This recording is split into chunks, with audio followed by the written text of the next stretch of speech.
বয়সের ভারে নুয়ে গেছে শরীর, অবসন্ন মন।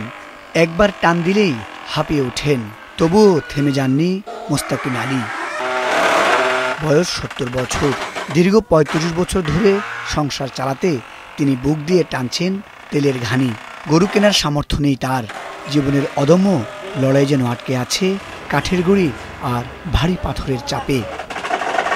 তেলি কাঠের ঘানি, ভারী পাথর আর বুক ভরা নিঃশ্বাস, এই সংগ্রাম নিয়ে চলে মোস্তাকিন আলীর জীবন।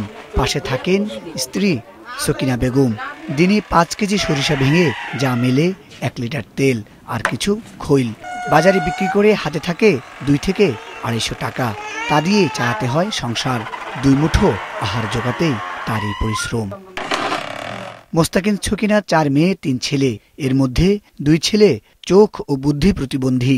মেজ ছেলে জটিল রোগে আক্রান্ত, অস্ত্রোপচারের পর প্রায় শয্যাশায়ী। টাকার অভাবে থেমে গেছে তার চিকিৎসা।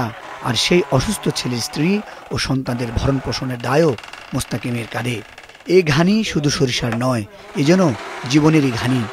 আমি কাগজ থেকে 5 কেজি শস্য নিয়ে আসি 525 টাকা। সর্বমোট বেচাই আমরা 725 টাকা। তাতে আমার দিন যায়, আমার দিন যায় না, আমার দিন যায় না। আমি একবার খাই, একবার আমি উপোস থাকি। এলাকাবাসী দেখি পাইলে কিছু খাওয়ায় না খায়। আমরা কিন্তু বাজারে যাই বিক্রি করতে, আর বাড়ি আসছি কোনোদিন চাউল আনি কোনোদিন আনতে পারি না। সেদিন আমি একবার খাই, একবার খাইতে পারি না।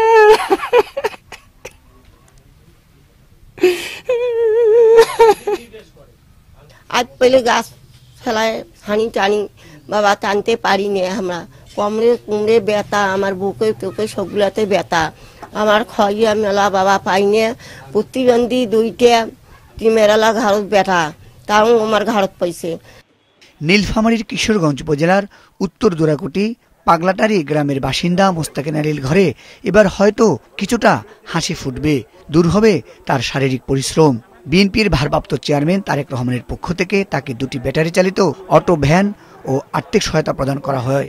দলের সিনিয়র যুগ্ম মহাসচিব রুহুল কবির রিজভী মোস্তাকিনের গ্রামের বাড়িতে গিয়ে তার কাছে এগুলো হস্তান্তর করেন। আমাদের ভারপ্রাপ্ত চেয়ারম্যান এই সংবাদ কেউ আপনাদের মতো কোনো সাংবাদিক কোথাও ছেপেছেন, এটা ওনার চোখে পড়েছে।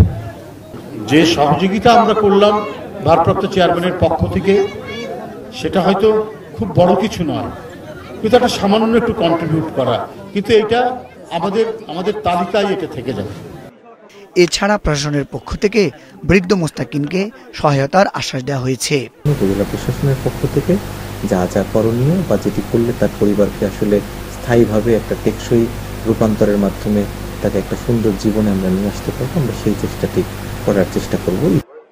মুজাহিদ সাকিব, মাছরাঙ্গা নিউজ ডেস্ক।